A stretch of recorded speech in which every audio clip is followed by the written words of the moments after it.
menabung, kedua invest, ketiga sedia dana darurat.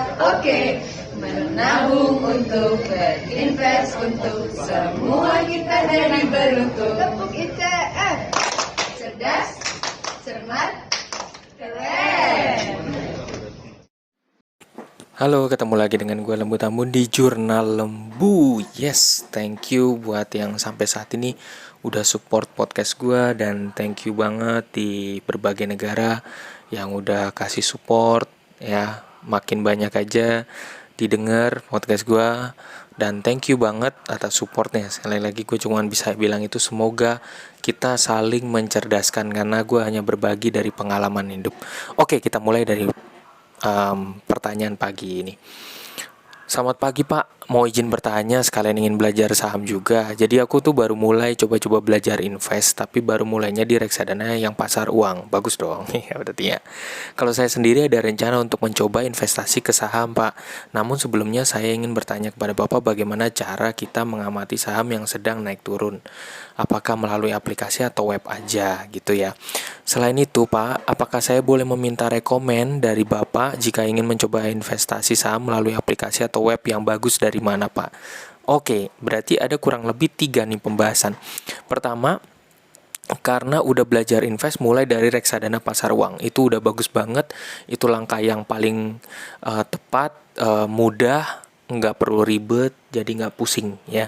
Jadi selain kita nabung di bank, pasti kita udah pasti nabung di bank, dan kemudian langkah berikutnya mungkin ada yang langsung tertarik masuk di deposito ya. Orang-orang tua kita biasanya naruhnya di deposito, atau mungkin ada yang di obligasi. Tapi kalau ada yang langsung melangkah di reksadana pasar uang, itu juga bagus karena itu resikonya paling kecil. Semua investasi itu ada resiko. Kadang-kadang banyak macam-macam orang yang naruh di model-model investasi dan mengatasnamakan investasi ya. Pokoknya dengan kata kunci investasi itu dianggapnya, oh berarti duit gue bakal invest gitu ya. Jadi memang banyak banget. Dan yang paling aman sebenarnya tetap menurut gue rekomen adalah reksadana pasar uang. Gak usah pusing, taruh di tempat aman. Setiap investasi tetap ada resiko, tapi reksadana pasar uang adalah resiko yang paling kecil. Jadi gak usah pusing. Jadi kita tetap menabungin aja. Bahkan gue saranin kalau biasa nabung di bank ya dikurangin, masukin ke reksadana pasar uang ya. Jadi biar muter gitu. Nah, kemudian berikutnya, karena udah ada rencana investasi ke saham ya, lalu bagaimana cara mengamati saham yang naik turun? Nah, kembali lagi, ibaratnya kalau kita mau tujuannya kita misalnya di Jakarta, kita mau ke Bekasi nih, ya kan?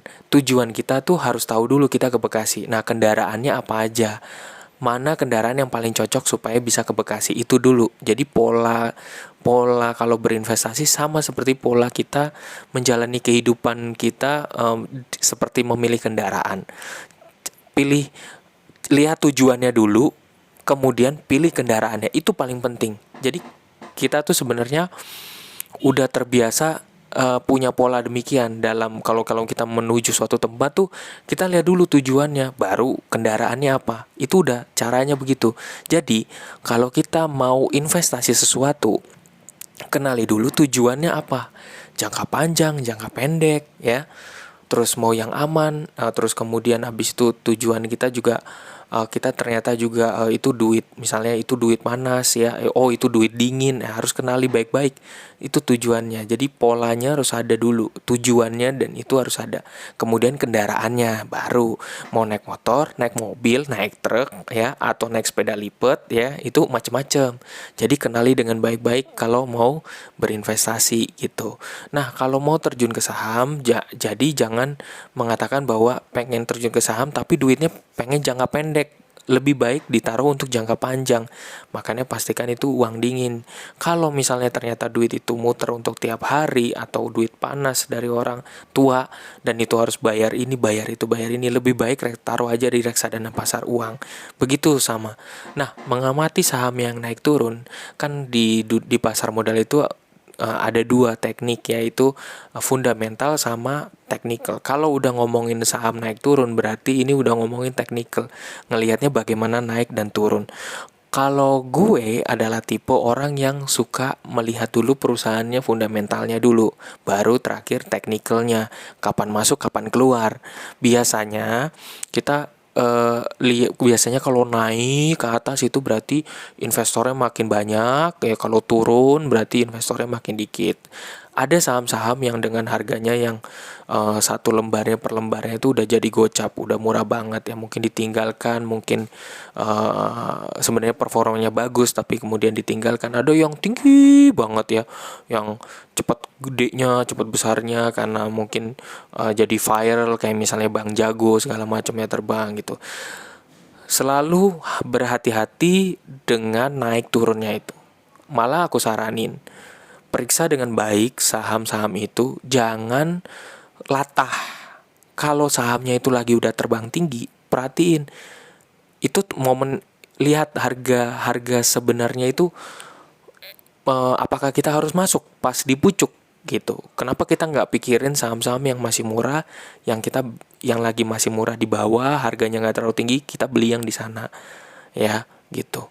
Kenapa harus yang di pucuk? Gara-gara ikut latah, ikut orang. Nanti kalau dibanting ya, turun ke bawah ya, kalau lagi turun nanti sedih gitu.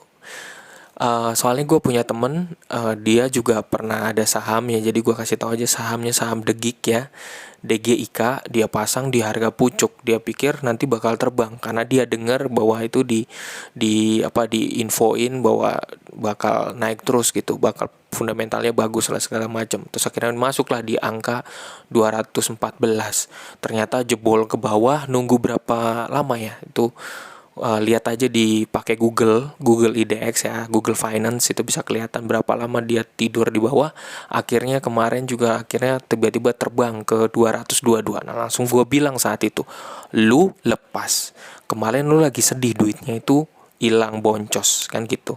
Duitnya ngalamin diskon yang sangat banyak, naruh banyak, duitnya langsung ambles. Nah, begitu udah tinggi lepas.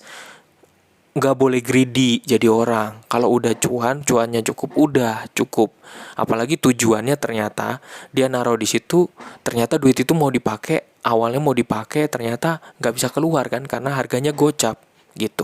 Dan sekarang dia jadi kesempatan untuk bisa keluar, lu malah nahan-nahan, itu salah gitu. Jadi jangan selalu lihat kemungkinan kapan bisa keluar, kapan bisa masuk gitu ya. Oke, yang terakhir satu lagi adalah, Pak, boleh apakah bisa lewat aplikasi apa yang bisa ngelihat itu? Pakai Google Finance bisa, pakai Dunia Investasi bisa, broker-brokernya juga bisa, misalnya kayak Enakorindo, kayak iPod News, terus kemudian kayak Indo Premier ya. Itu bisa ngelihat. Jadi aplikasi sekuritasnya untuk ngelihat konsolidasi antara yang pembeli dan penjual itu, ngelihatnya melalui aplikasi sekuritas. Nah, lihatnya di mana? Masuk dulu sekuritasnya masuknya di idx.co.id, lalu di bawah, paling bawah kalau nggak salah tulisan ada buka rekening online, jadi masuk di situ. Nah, saya boleh nggak Pak minta rekomen dari Bapak jika ingin mencoba investasi melalui aplikasi atau web yang bagus dari mana? Gue nggak bisa rekomen sebenarnya ya, gue nggak punya hak untuk rekomen. Tapi kalau boleh berdasarkan pengalaman, wajib coba banyak hal ya, wajib. Boleh bisa naruh di bibit, pakai bibit, bisa pakai yang Indo Premier juga bisa, pakai Halovina juga bisa. Ini yang mix ya. Jadi gue cerita berdasarkan yang gue tahu, aplikasi yang gue tahu yang bisa mix dengan reksadana ya.